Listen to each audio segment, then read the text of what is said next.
Bienvenido al canal de Narraciones Budismo. Kumarajiva.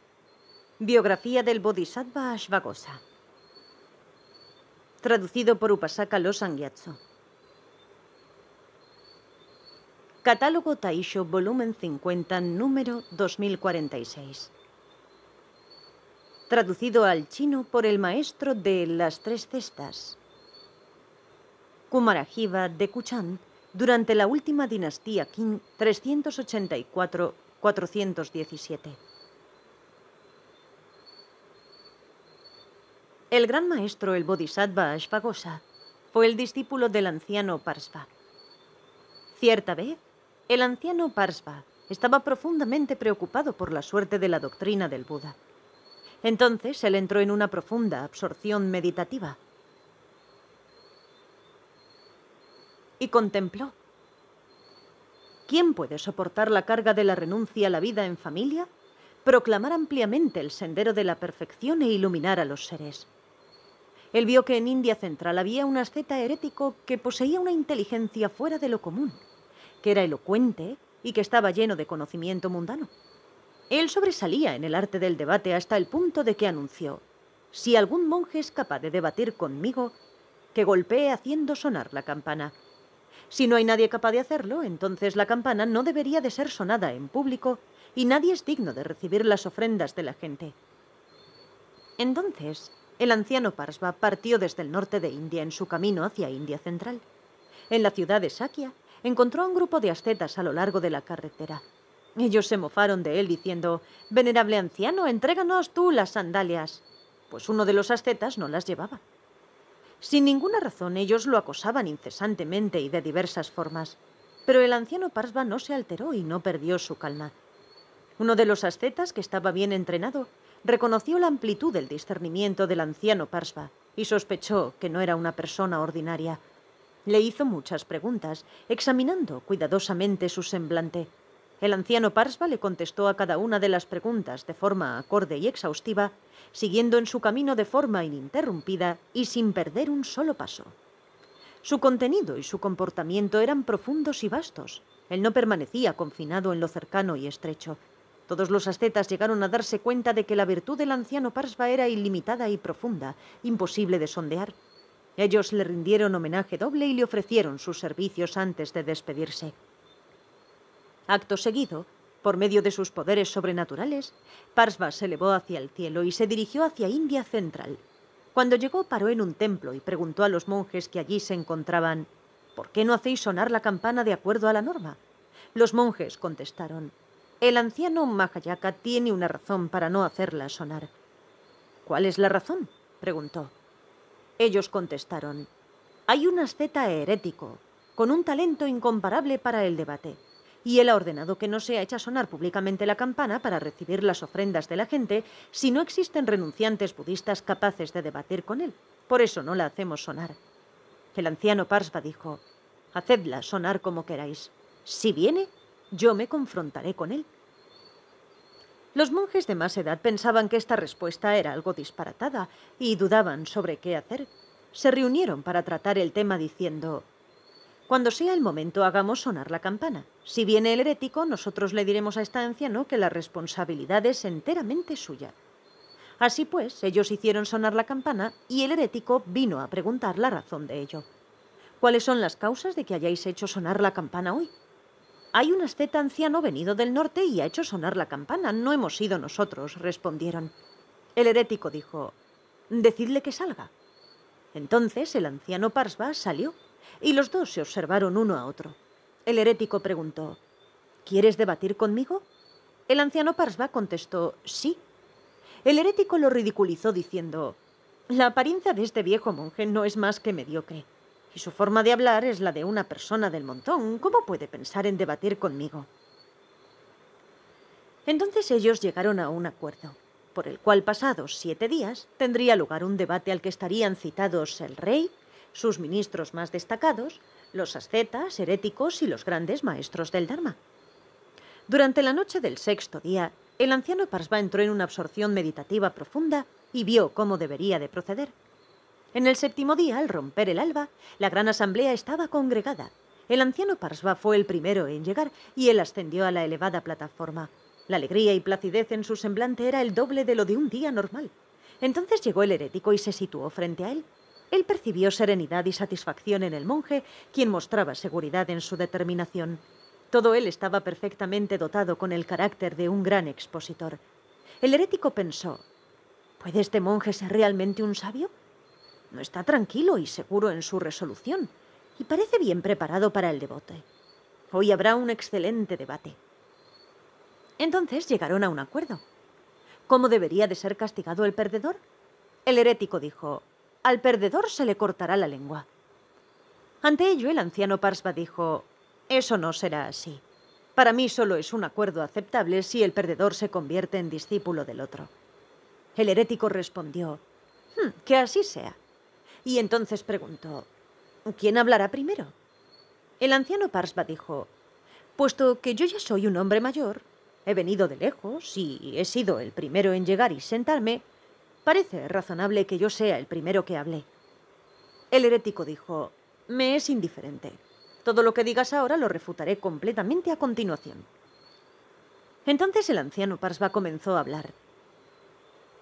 El mundo debería de ser hecho un lugar pacífico, con un buen rey que viviera mucho tiempo, con cosechas abundantes y con la alegría extendiéndose por toda la tierra, libre de toda la miríada de calamidades. Al no saber cómo responder, el herético permaneció en silencio. De acuerdo a las reglas del debate, la imposibilidad de réplica significaría la derrota. Así que él se sometió y se convirtió en discípulo del anciano Parsva. Se afeitó la cabeza y la barba y cruzó a la otra orilla, convirtiéndose en un asceta budista, y recibió los preceptos completos. Más tarde se sentó en un lugar solitario y pensó para sí mismo: soy un talento brillante y mi conocimiento es muy amplio. Mi reputación inspira temor en todo el país. ¿Cómo pude ser llevado a la sumisión con una simple sentencia y haber tenido que convertirme en el discípulo de otro? Al seguir estos pensamientos, en su mente nació el descontento.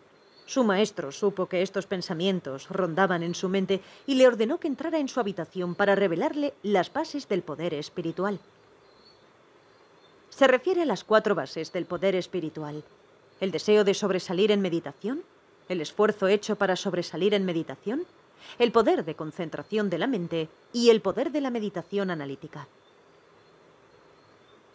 por medio de las cuales él experimentó una multitud de transformaciones. Así él llegó a saber que su maestro era un monje extraordinario y se sometió alegremente pensando: sin duda que ha sido una circunstancia extremadamente feliz el haber llegado a convertirme en el discípulo de este hombre. Entonces su maestro le dije: si tú no cambias tu forma de ver las cosas, nunca serás verdaderamente perfecto. Si estudias el Dharma que yo he realizado, obtendrás las 5 raíces, los 5 poderes, los 7 factores de la iluminación y el noble sendero óctuple. Junto con las 4 bases del poder espiritual, los 4 fundamentos de la atención y los 4 esfuerzos correctos conforman las 37 ayudas para la iluminación. Tú llegarás a ser talentoso en el debate, dotado de profundidad y de penetración. Examinando claramente los principios importantes, no tendrás rival en el mundo entero. Entonces el maestro retornó al lugar del que había venido y el discípulo permaneció en India Central. Con el tiempo, el discípulo del anciano Parsva logró un amplio conocimiento de todo el ámbito de las escrituras, comprendiendo perfectamente los principios de las escuelas budistas y no budistas. Su habilidad como expositor no conocía rival, y todos los 4 grupos de discípulos del Buda, monjes, monjas, laicos y laicas, lo reverenciaban y se sometían a él. El rey de India Central lo valoraba mucho y lo tenía en gran estima. Más tarde, el rey del imperio Kusana, en el norte de India, asedió India Central, rodeando el reino y manteniendo una vigilancia prolongada sobre él. El rey de India Central envió un emisario para preguntar, que dijo: nosotros te daremos lo que nos requieras, pero ¿qué ha de sufrir el pueblo y ha de estar temeroso por tu prolongada presencia? El rey Kusana respondió: si queréis rendiros, dadme 300.000 piezas de oro y os perdonaré. El rey de India Central respondió: la riqueza de mi reino no alcanza ni siquiera las 100.000 piezas de oro. ¿Cómo podría ser posible que yo reuniera 300.000 piezas de oro? El rey Kusana replicó: dentro de tu reino hay dos grandes tesoros. Uno es el bol de limosnas que perteneció al Buda, y el otro es un monje que posee un talento extraordinario como expositor. Dame esos para mí y consideraré que valen 200.000 piezas de oro. El rey de India Central contestó: esos dos tesoros son muy preciados para mí. No puedo deshacerme de ellos. Después de esto, el monje expuso el Dharma para el rey diciendo: aquel que ilumina a los seres es incomparable en el mundo. El sendero del Buda es inmensamente profundo y su principio es la salvación universal. Indudablemente la habilidad para salvar a los seres es la virtud más destacada de todas las que posee un hombre grande. Las enseñanzas en este mundo presentan muchas dificultades y un rey solo puede iluminar a un reino. Pero ahora tú puedes proclamar ampliamente el sendero del Buda y llegar a ser un rey del Dharma a través de los 4 mares. Que un monje salve a los seres humanos es normal, pues es su obligación moral y prohíbe cualquier otro comportamiento. Cuando el corazón de uno está lleno del deseo de beneficiar, en verdad no existe lo cercano o lo lejano. Así pues, uno debería de tener una visión amplia y no quedarse solo con lo que está ante sus ojos. El rey siempre había apreciado mucho las palabras del monje, así que las aceptó reverentemente y ofreció al monje y el bol de mendigar del Buda al rey de Kusana. Entonces el rey de Kusana retornó a su reino y allí sus ministros le advirtieron diciendo: es ciertamente adecuado para el rey que él reciba el bol de mendigar del Buda. Sin embargo, este monje es como cualquier otro en el mundo. Con total seguridad, 100 piezas de oro son más de lo que él vale. El rey era consciente de que la sabiduría del monje era sobresaliente y penetrante, y de que su guía sería de un inmenso y profundo beneficio. Su habilidad como maestro y como predicador del Dharma era tal que era capaz de influenciar incluso a los seres no humanos. Queriendo eliminar las dudas de sus ministros, el rey ordenó que 7 caballos fueran dejados sin comer durante 6 días. Al alborear del 6.º día, el rey reunió a los ascetas de las distintas escuelas de las cercanías y de los lugares más lejanos y pidió al monje que expusiera el Dharma. De todos aquellos que lo oyeron hablar, ninguno dejó de iluminarse. Entonces el rey hizo que los caballos fueran atados con una cuerda en medio de la asamblea y les dio hierba. Los caballos eran muy aficionados a una hierba llamada plavana, así que les dio hierba plavana. Conforme los caballos empezaron a oír el Dharma, rompieron a llorar y ni siquiera consideraron comer durante un instante. Y así, a través de todo el país, se supo que indudablemente ese monje era realmente un hombre extraordinario. Debido a que los caballos fueron capaces de entender sus palabras, él fue llamado el Bodhisattva llanto de caballo. Ashvaghosha.